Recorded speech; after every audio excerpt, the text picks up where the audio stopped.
Setelah orang jadi saksi, ini dia cakepnya. Karena kepercayaan dalam nama Yesuslah, maka nama itu telah menguatkan orang yang kamu lihat dan kamu kenal ini. Kepercayaan itulah yang telah memberi kesembuhan kepada orang ini di depan kamu semua. Inilah yang saya katakan tadi di awal. Percayalah, dalam nama Yesus ada kekuatan. Salam damai sejahtera saudara-saudaraku yang terkasih, pencinta firman Tuhan. Berjumpa kembali dengan Bible Learning with Father Joseph.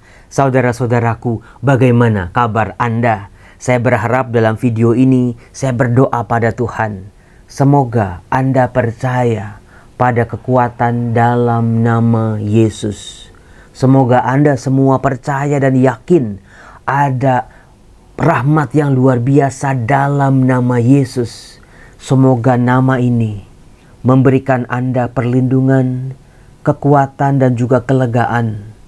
Sehingga Tuhan memampukan kita melewati masa-masa sulit dalam hidup kita.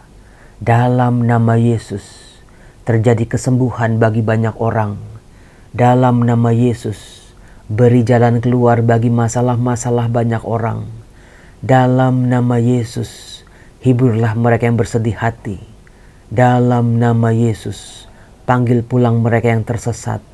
Dalam nama Yesus semoga doaku memperoleh titik terang.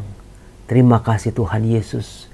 Aku percaya dalam nama-Mu ada kuasa kebangkitan yang luar biasa untuk hidupku, untuk keluargaku, untuk kesehatanku, untuk rezekiku. Dalam nama Bapa dan Putra dan Roh Kudus. Amin. Saudara-saudara, saya pengen tanya nih, siapa yang punya kebiasaan sebelum melakukan apa-apa, sebelum keluar rumah, sebelum ambil keputusan penting, sebelum ujian, sebelum operasi, sebelum makan obat, sebelum kemoterapi, sebelum bekerja atau sebelum sekolah, selalu bilang dalam nama Yesus. Para atlet-atlet yang mau bertanding juga dalam nama Yesus. Siapa? Coba munculkan diri Anda di kolom komen. Dan bagaimana kekuatan itu sungguh-sungguh bekerja.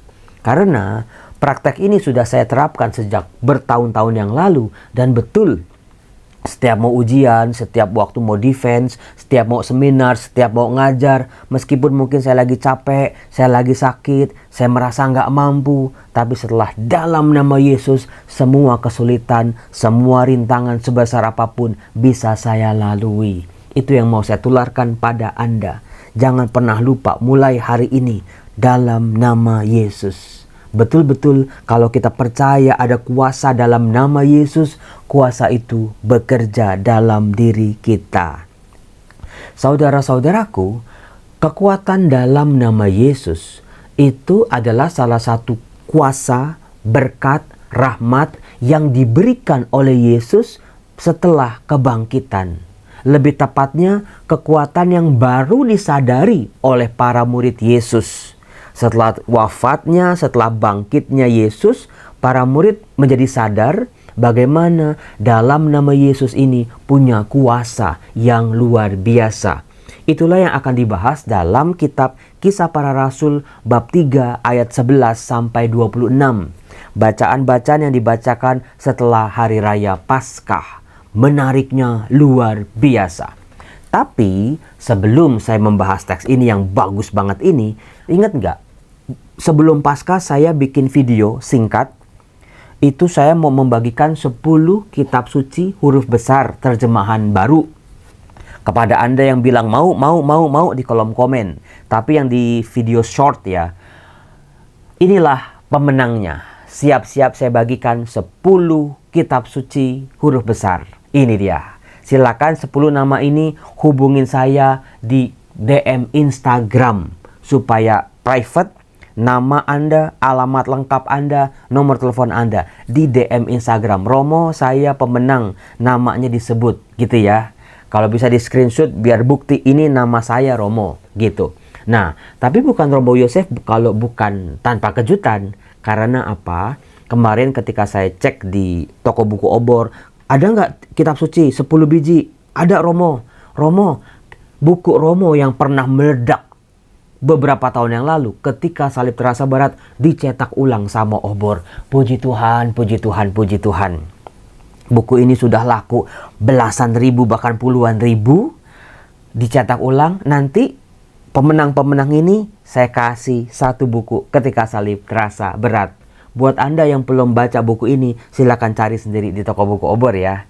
Nah, saudara-saudaraku yang terkasih, Kisah Para Rasul bab 3 menggambarkan Petrus, para murid Yesus yang lain, mulai bersaksi tentang apa yang terjadi dalam guru mereka. Apa yang diajarkan Yesus pada mereka, apa yang ditunjukkan oleh Yesus pada mereka, pengalaman, kebersamaan, keyakinan, ketaatan, sungguh-sungguh akhirnya berbuah. Syukur kalau kita baca Kisah Para Rasul tuh kayaknya, wah, para murid yang gagal di Injil, tetapi di Kisah Para Rasul tampak sangat berbeda. Akhirnya ini tunas-tunas muda ini mulai bertumbuh berbuah secara luar biasa. Terbukti dalam diri para rasul Yesus. Contohnya Petrus dan Yohanes. Ketika mereka menyembuhkan seorang yang lumpuh dengan kekuatan dalam nama Yesus. Nah, diceritakan waktu itu orang lumpuh ini tetap mengikuti Petrus dan Yohanes. Sehingga semua orang yang kenal si orang lumpuh ini terkaget-kaget. Bukankah dia lumpuh? Bukankah dia nggak bisa jalan? Tapi kenapa sekarang dia bisa berjalan luar biasa? Lalu pemandangan ini langsung menarik perhatian banyak orang yang berkerumun di Serambi Salomo.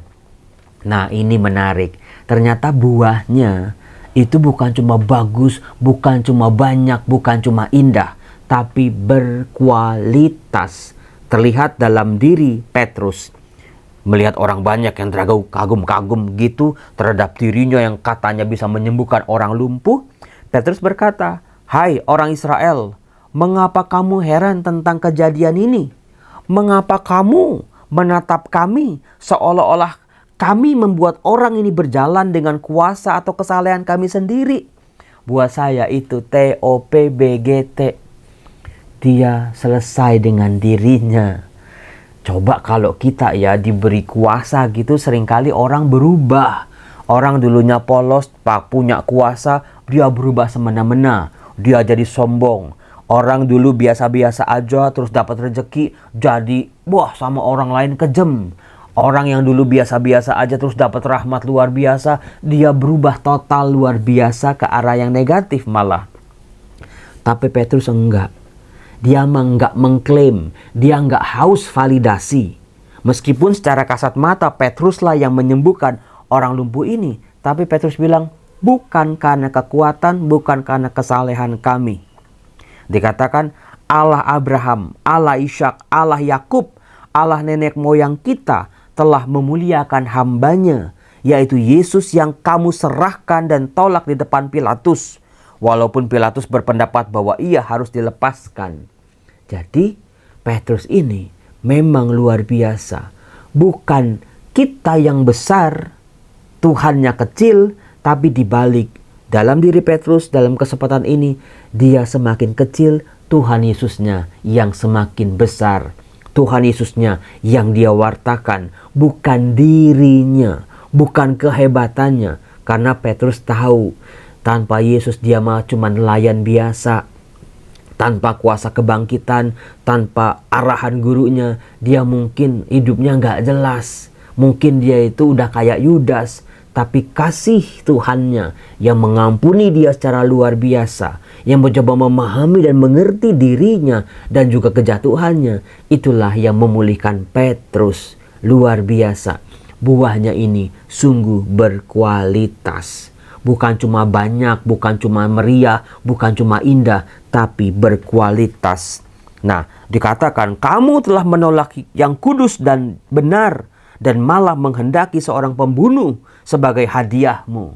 Lihat sebuah kritikan Petrus terhadap keputusan-keputusan yang pernah dibuat oleh orang-orang Yahudi pada waktu itu.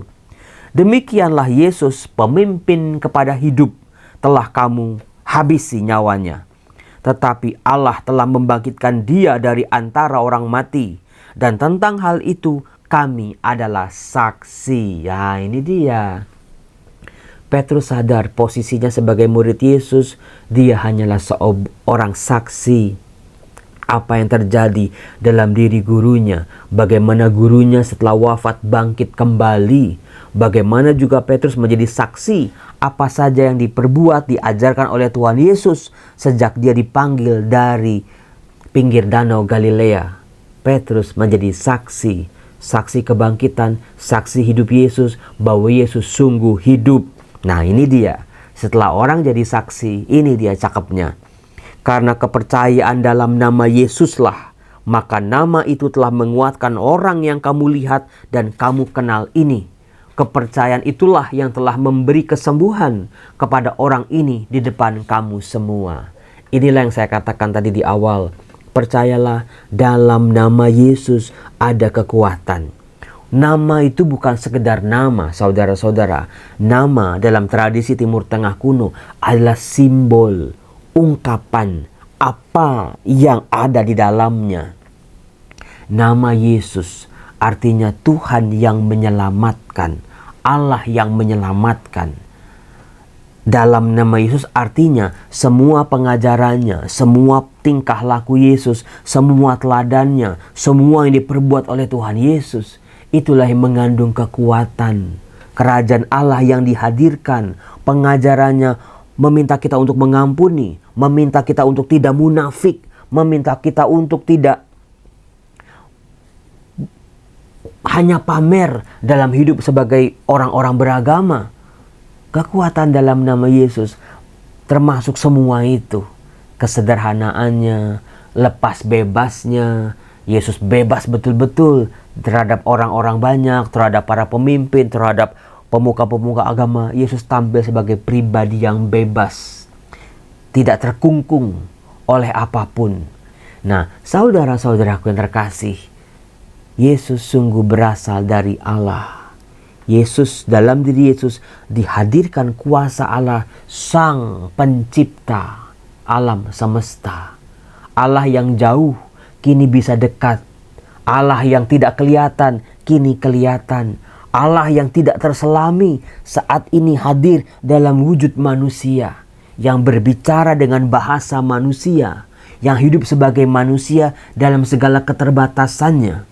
Yesus Kristus, wajah Allah yang hadir sebagai manusia. Dia ikut penderitaan manusia. Dia bisa merasakan sakit. Dia merasakan penderitaan, bahkan kematian yang mengerikan sekalipun. Tapi ternyata kuasa Allah ini mampu mengalahkan semua kuasa-kuasa di kolong langit ini. Sehingga Yesus bangkit dari kematian. Allah, kuasanya jauh lebih besar daripada segala kuasa, segala masalah, segala hal yang membuat manusia hidup dalam penderitaan yang berkepanjangan. Maka percayalah, di balik masalah-masalahku, di balik hutang-hutangku, di balik penderitaan-penderitaanku, di balik orang-orang yang menindas aku, orang yang menipu aku, orang yang telah berbuat semena-mena terhadap aku, ada kuasa yang jauh lebih besar daripada itu semua. Dan kuasa inilah yang menentukan hidupku, bukan hidup orang-orang manusia-manusia ini, tapi kuasa Allah menentukan hidupku. Aku percaya kalau menurut kehendak Allah aku sembuh, aku akan sembuh.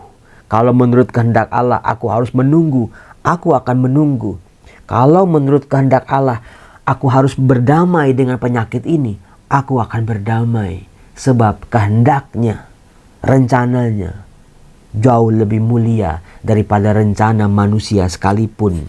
Nah, yang luar biasanya saudara-saudara, dikatakan Petrus ngomong gini, "Hai saudara-saudara, aku tahu bahwa kamu telah berbuat demikian karena ketidaktahuan."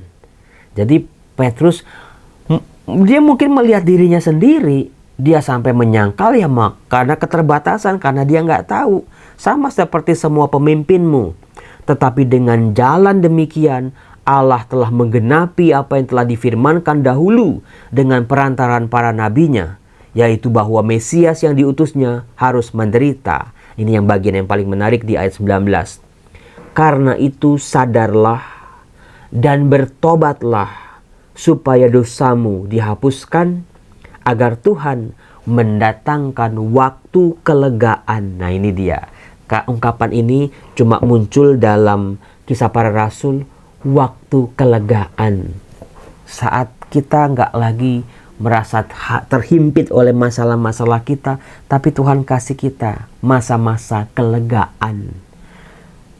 Saat doa-doa kita dikabulkan, saat kita berdamai dengan kehidupan kita, saat kita bisa mengampuni, nggak lagi dikungkung oleh kebencian masa lalu, nggak lagi melihat masa lalu itu sebagai sesuatu yang gelap, tapi bagian dari rencana Tuhan. Ketika melihat masa depan tidak lagi sangat menakutkan, gelap betul-betul, tapi ada terang Tuhan. Aku percaya meskipun aku tidak tahu apa yang terjadi besok, minggu depan, bulan depan, tahun depan, tapi aku percaya Tuhanku setia. Aku akan berpegang pada kuasa Tuhan yang selalu menyertai aku. Waktu kelegaan. Mau nggak Anda punya waktu kelegaan? Mau dong Romo. Udah capek Romo kehimpit. Udah capek mikir sampai ini kena penyakit lambung Romo. Udah capek Romo dengan masalah-masalah. Air mata udah habis Romo. Udah kering.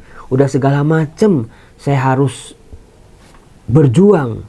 Saya mau Tuhan kasih waktu saya kelegaan.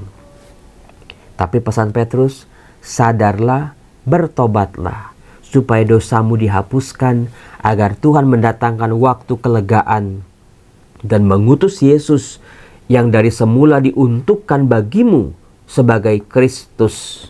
Saudara-saudara yang terkasih, yuk Tuhan terima kasih. Ketika aku membaca Kisah Para Rasul bab 3, ayat 19 ini, ayat 20 ini, aku boleh tahu Tuhan terima kasih. Ternyata tanpa aku minta sekarang lah, mungkin ada beberapa dari Anda, banyak dari Anda yang saat ini lagi dalam waktu kelegaan. Ya Romo, udah sedikit lega Romo, udah lega Romo, karena saya sudah mulai berdamai. Karena masalah saya yang kemarin itu udah selesai Romo.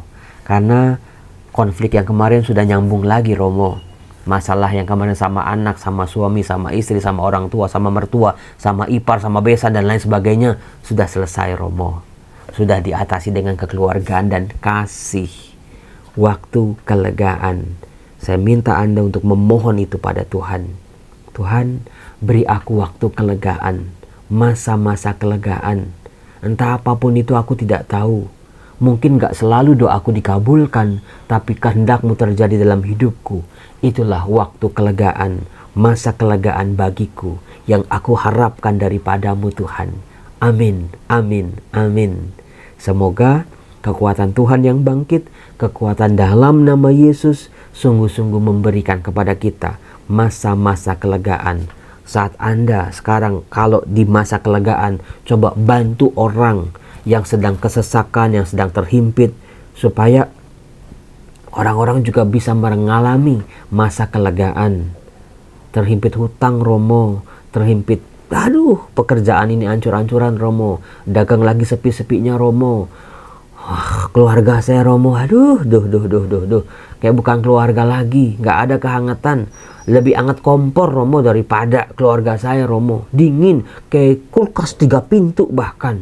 Dinginnya kayak gitu Romo. Kayak AC itu disetel 16 derajat Celcius tapi lupa dimatiin kalau jam 3 pagi. Dingin, gak enak Romo. Supaya kasih Tuhan boleh hadir dalam keluarga kita ya. Sebut bareng-bareng ya. Dalam nama Yesus. Dalam nama Yesus. Dalam nama Yesus. Aku percaya ada kuasa dalam nama ini. Aku percaya nama ini menyembuhkan aku.